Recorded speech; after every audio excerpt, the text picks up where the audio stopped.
Hello दोस्तों, S के पाठशाला में आप सभी का स्वागत है। तो आज हम पाइथागोरस प्रमेय के बारे में पढ़ेंगे, जो कि बहुत इंपॉर्टेंट है। ये 8वीं 9वीं 10वीं से लेकर के आप अगर किसी कंपटीशन एग्ज़ाम की तैयारी करते हैं तो उसमें भी ये बहुत ही ज़्यादा इम्पॉर्टेंट है। ठीक है, अभी हमने, चूँकि मैं गवर्नमेंट जॉब में हूँ, तो अभी हमने अपने डिस्ट्रिक्ट लेवल में एक सहायक ग्रेड 3 की भर्ती प्रक्रिया चालू की थी, जिसमें एग्ज़ाम हुआ। उसके बाद में जब कॉपी चेक हुआ तो कॉपी मैं भी चेक कर रहा था, तो उसमें एक क्वेश्चन था जो पाइथागोरस प्रमेय थ्योरम के अंतर्गत, वो पाइथागोरस प्रमेय से रिलेटेड एक क्वेश्चन था। तो उसमें बहुत सारे स्टूडेंट्स ने गलती कर रखी थी। इवन 90% स्टूडेंट जो है ना वो गलत किए थे। ठीक है, तो इस टाइप से अगर हम देखेंगे तो ये पाइथागोरस प्रमेय जो है हर एग्ज़ाम में देखने को मिलता है, किंतु अगर हम नहीं बना पा रहे हैं तो वो बहुत बड़ी दिक्कत वाली बात है। तो चलिए आज हम पाइथागोरस प्रमेय के बारे में पढ़ेंगे। बस मेरे वीडियो में अंत तक बने रहें। मैं आप लोग को ईजी से ईजी तरीके से इस पाइथागोरस प्रमेय कैसे बनता है उसे आपको डील करूँगा। ठीक है, तो सबसे पहले तो पाइथागोरस प्रमेय जो है ना वो हमेशा समकोण त्रिभुज पे लागू होता है। जो 90 डिग्री का एंगल बनाता है उसी में ये पाइथागोरस प्रमेय लागू होता है। तो देखिए यहाँ पे ये जो है ये 90 डिग्री का एंगल बना रहा है। अगर आपको पता कैसे करेंगे कि ये समकोण त्रिभुज है, तो अगर त्रिभुज में इस टाइप का एंगल बनाएगा तो ये डिनोट करता है कि ये 90 डिग्री का एंगल है, और जिस त्रिभुज में भी 90 डिग्री का एंगल बनाया मतलब वो समकोण त्रिभुज है। ठीक है, ये 90 डिग्री है। अब यहाँ पे हमने तो पता कर लिया कि ये 90 डिग्री है या समकोण त्रिभुज है। ठीक है, 90 डिग्री है मतलब समकोण त्रिभुज है।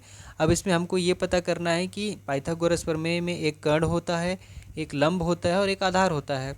ठीक है, तो इसमें लंब कौन सा है, इसमें आधार कौन सा है, कर्ण कौन सा है।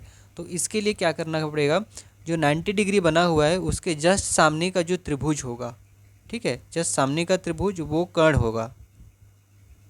ठीक, यहाँ देखिए 90 डिग्री के जस्ट सामने का ये जो भुजा है वो कर्ण होगा। उसके बाद में जो लेटा हुआ रहता है, ठीक है, ये वाला, ये आधार रहता है। ठीक है, और जो लंबा है या खड़ा है उसको हम लंब बोलते हैं। तो यहाँ से आपको क्लियर हो गया होगा कि कर्ण कौन सा है, लंब कौन सा है और आधार कौन सा है। ठीक है, तो जो डायग्राम जो होता है वो त्रिभुज जो है वो सेम इसी टाइप से नहीं मिल सकता, और त्रिभुज इस टाइप से भी बन सकता है। ठीक है, तो यहाँ देखिए ये वाला जो है 90 डिग्री के एंगल बना रहा है, मतलब ये भी एक समकोण त्रिभुज है। अब समकोण त्रिभुज के जो 90 डिग्री के एंगल बनाया है उसके जस्ट सामने की जो भुजा है वो कर्ण कहलाती है। ठीक है, जो लेटा हुआ रहता है वो आधार कहलाता है, और जो खड़ा रहता है वो लंब कहलाता है। क्लियर है दोस्तों? तो अब आपको समकोण त्रिभुज में आधार, लंब और कर्ण ये कहाँ कहाँ होता है आपको समझ में आ गया होगा। अब पाइथागोरस ने कुछ प्रमेय दिया था, ठीक है, कुछ सिद्धांत दिए थे समकोण त्रिभुज के अंतर्गत। उसने बोला था कि जो कर्ण की जो भुजा होती है वो आधार से और लंब दोनों से बड़ी होती है। ठीक है, कर्ण की जो भुजा होती है वो आधार की भुजा और लंब की भुजा दोनों से बड़ी होती है। ठीक है, ये पहला थ्योरी दिया था। और दूसरा थ्योरी था कि जो कर्ण का वर्ग होता है वो लंब का वर्ग और आधार के वर्ग के योग के बराबर होता है। ठीक है, ध्यान दीजिएगा। चलिए मैं लिख के बताता हूँ तो आपको और ज़्यादा क्लियर होगा। ये जो कर्ण का वर्ग होता है, कर्ण का वर्ग होता है वो लंब के वर्ग और आधार के वर्ग के योग के बराबर होता है। ठीक है, कर्ण का वर्ग जो होता है वो लंब के वर्ग प्लस आधार के वर्ग के बराबर होता है। और यही हमारा पाइथागोरस प्रमेय कहलाता है। क्लियर है दोस्तों? तो यहाँ तक तो आपको क्लियर हो गया होगा। अब हम पाइथागोरस प्रमेय से रिलेटेड कुछ क्वेश्चन देखते हैं तो आपको और ज़्यादा क्लियर हो जाएगा। तो चलिए दोस्तों, स्क्रीन में क्वेश्चन कुछ इस प्रकार से है कि यदि समकोण त्रिभुज में लंब 4 सेंटीमीटर, आधार 3 सेंटीमीटर है तो कर्ण ज्ञात कीजिए। ठीक है, अब ये हमारा समकोण त्रिभुज है, यहाँ पे 90 डिग्री के एंगल बना रहा है। तो ये हमारा कर्ण है और ये हमारा आधार है और ये हमारा लंब है। इतना तो क्लियर हो गया होगा। तो यहाँ पे क्या बोला है कि लंब 4 सेंटीमीटर है, तो लंब ये है, तो ये अपना 4 सेंटीमीटर है। ठीक है, और आधार 3 सेंटीमीटर बोला है, तो ये अपना 3 सेंटीमीटर है, और ये कर्ण जो है ये पूछ रहा है कि कर्ण कितना होगा, ठीक है, इसको पूछ रहा है। तो हमारा पाइथागोरस प्रमेय क्या बोलता है कि कर्ण का वर्ग बराबर लंब का वर्ग प्लस आधार का वर्ग, ठीक है। ये पाइथागोरस सूत्र है, पाइथागोरस प्रमेय है। अब यहाँ पे कर्ण क्या कितना सेंटीमीटर, लंब कितना सेंटीमीटर और आधार कितना सेंटीमीटर, उसको हम लोग पुट कर देते हैं, उसका मान रख देते हैं। तो कर्ण हमको ज्ञात करना है तो कर्ण वैसे ही लिख देंगे, ठीक है। लंब कितना है, लंब 4 सेंटीमीटर, तो लंब 4 और उसका वर्ग है तो वर्ग कर देंगे, प्लस आधार कितना है 3 सेंटीमीटर, 3 वर्ग है तो वर्ग कर देंगे, ठीक है। अब यहाँ पे कर्ण का वर्ग बराबर क्या हो जाएगा, 4 का वर्ग मतलब 4 गुणित 4, 2 बार गुणा है 4 का तो 4 चौके 16। उसी प्रकार से 3 का वर्ग मतलब 3 गुणित 3 तो 3 तिहाई 9। अब यहाँ पे कर्ण का वर्ग बराबर 16 और 9 जोड़ेंगे तो कितना हो जाएगा 25, ठीक है। यहाँ तक तो बन गया। अब यहाँ इसके बाद आप ध्यान दीजिएगा क्योंकि यहाँ ध्यान देने वाली बात होगी। अब यहाँ पे देखिए ये वर्ग जो है उस पार चला जाएगा, ठीक है। मान के चलिए कुछ संख्या इधर गुणा रहता है उस पार जाके भाग हो जाता है, प्लस रहता है तो माइनस हो जाता है। तो ये वर्ग अगर बराबर से उस पार जाएगा तो क्या होगा, तो अगर कर्ण वैसी है, अब ये वर्ग जो है उस पार चला जाएगा तो इस पार वाली संख्या में करड़ी में हो जाता है, ठीक है। अब ये देखिए 25 का वर्गमूल पूछ रहा है कि 25 का वर्गमूल कितना होगा, ठीक है। तो इस टाइप का रहेगा। यहाँ छोटी संख्या है तो अपन लोग को पता चल गया कि ये 25 का वर्गमूल 5 है, ठीक है। लेकिन बड़ी संख्या रहेगी तो अपन क्या करेंगे, उसका एलसीएम निकाल लेंगे, ठीक है। मान के चलिए इस टाइप से 25 का एलसीएम निकालते हैं तो 5 से जाएगा, 5 × 5 = 25 और 5 × 1 = 5, तो इसका एलसीएम कितना आया 5 × 5। अब हम लोग वर्गमूल निकालने के लिए क्या करते हैं, 2 2 का जोड़ा बनाते हैं।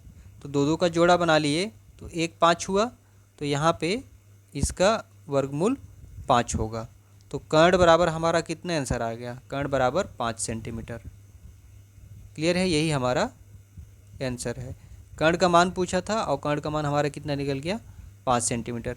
बस यहाँ पे ध्यान दीजिएगा कर्ण का वर्ग बराबर 25 आ गया। अब जब वर्ग बराबर के उस पार जाता है तो वो वर्गमूल में चेंज हो जाता है, ठीक है, करड़ी में चेंज हो जाता है। अब 25 का वर्गमूल क्या है, तो 25 का वर्गमूल 5 है, ठीक है। अब यहाँ बड़ी संख्या होगी तो आप एलसीएम निकाल के भी वर्गमूल निकाल सकते हैं, ठीक है। वर्ग इस एलसीएम निकालने के बाद उन एलसीएम का हम लोग को जोड़ा बनाना पड़ता है 2 2 का, ठीक। तो कर्ण हमारा कितना निकल गया 5 सेंटीमीटर। चलिए दोस्तों इससे संबंधित और एक क्वेश्चन देख लेते हैं फिर जिससे आप लोग को और ज़्यादा क्लियर हो जाएगा। चलिए अगला क्वेश्चन इस प्रकार से है कि यदि समकोण त्रिभुज में कर्ण 10 सेंटीमीटर, लंब 6 सेंटीमीटर है तो आधार ज्ञात कीजिए, ठीक है। समकोण त्रिभुज ये अपना स्पष्ट है और यहाँ पे हमारा 90 डिग्री बन रहा है, मतलब 90 डिग्री के जस्ट सामने वाला ये कर्ण है और लेटा हुआ ये आधार है और खड़ा हुआ वाला लंब है, ठीक है। तो यहाँ पे क्या बोला है कि कर्ण 10 सेंटीमीटर है, कर्ण हमारा ये है तो ये 10 सेंटीमीटर है, ठीक है। उसके बाद में लंब 6 सेंटीमीटर, तो लंब ये अपना 6 सेंटीमीटर है, ठीक है। तो आधार पूछ रहा है तो मतलब हमको ये ज्ञात करना है कि आधार कितना होगा। तो फिर से हम पाइथागोरस प्रमेय का सूत्र लगाते हैं। पाइथागोरस प्रमेय का सूत्र क्या होता है, कर्ण का वर्ग बराबर लंब का वर्ग प्लस आधार का वर्ग, ठीक है। तो कर्ण का वर्ग, तो कर्ण का मान कितना है हमारा 10 सेंटीमीटर, तो यहाँ 10 लिख देंगे, 10 की घात 2 कर देंगे, ठीक है। बराबर लंब हमारा कितना है, लंब 6 सेंटीमीटर है तो 6 की घात 2 है तो 2 कर दिए, प्लस आधार हम लोग को ज्ञात करना है, ठीक है। यही ज्ञात करना है तो उसको हम लोग आधार का ही वर्ग लिख देते हैं, ठीक है। आधार का वर्ग लिख देते हैं क्योंकि हमको आधार ज्ञात करना है। अब उसके बाद में हम लोग इसका विस्तार कर देते हैं। 10 की घात 2 मतलब 10 × 10, तो 10 दूनी 10 100 हो जाएगा। 6 का वर्ग मतलब 6 × 6, 6 × 6 = 36, प्लस आधार का वर्ग वैसे आ जाएगा। अब यहाँ पे देखिए हम संख्या को एक साइड ले आते हैं, तो 100 को हम इधर 100 इधर ही रहने देते हैं, 36 को हम इधर ले आते हैं, तो ये 100 इसी पार है और 36 इस पार, बराबर की इस पार प्लस में है तो बराबर की इस पार आएगा तो ये माइनस हो जाएगा, -36 = आधार का वर्ग, ये इसी पार रहेगा। अब यहाँ पे देखिए 100 में से 36 घटाएंगे तो कितना आ जाएगा 64 आ जाएगा। 64 बराबर आधार का वर्ग। अब हम पक्षांतर कर देते हैं, 64 को उस पार और आधार को इस पार ले आते हैं तो थोड़ा और ज़्यादा क्लियर हो जाएगा। तो ये आधार का वर्ग बराबर 64 हो गया। ठीक है, अब यहाँ पे ध्यान दीजिएगा, ये जो वर्ग है ये इस पार जाएगा जो तो ये कड़ी में चेंज हो जाएगा। तो आधार बराबर जब ये वर्ग उस पार गया तो ये 64 वर्गमूल में आ गया। ठीक है, 64 का वर्गमूल कितना हो जाएगा? तो 64 का वर्गमूल हो जाएगा आपका 8। ठीक है, 8 8 ये 64 होता है, 64 का वर्गमूल 8 हो जाएगा। तो आधार हमारा कितना आ गया? 8 सेंटीमीटर। यही हमारा आंसर है। क्लियर है दोस्तों? तो यहाँ पे आधार जो है ये अपना 8 सेंटीमीटर है। तो यहाँ से ये भी सिद्ध हो जाता है कि जैसे पाइथागोरस ने बोला था कि कर्ण का जो कर्ण की जो भुजा होती है उसकी लंबाई आधार से और लंब से दोनों से ज़्यादा होती है। तो ये देखिए 8 सेंटीमीटर, ये 6 सेंटीमीटर, तो ये और ये 10 सेंटीमीटर, मतलब ये ज़्यादा है। क्लियर है? आशा करता हूँ कि अब आपको पाइथागोरस प्रमेय क्लियर हो गया होगा। अब कोई भी क्वेश्चन आता है तो आप इजीली बना लेंगे। चलिए दोस्तों, इसी उम्मीद के साथ आप लोग से विदा लेता हूँ। बस मेरे चैनल में इसी तरह से बने रहें। अगर वीडियो में नए हैं, मेरे चैनल में नए हैं, तो मेरे चैनल को सब्सक्राइब करें और वीडियो को लाइक करें, ज़्यादा से ज़्यादा शेयर करें। Thank you.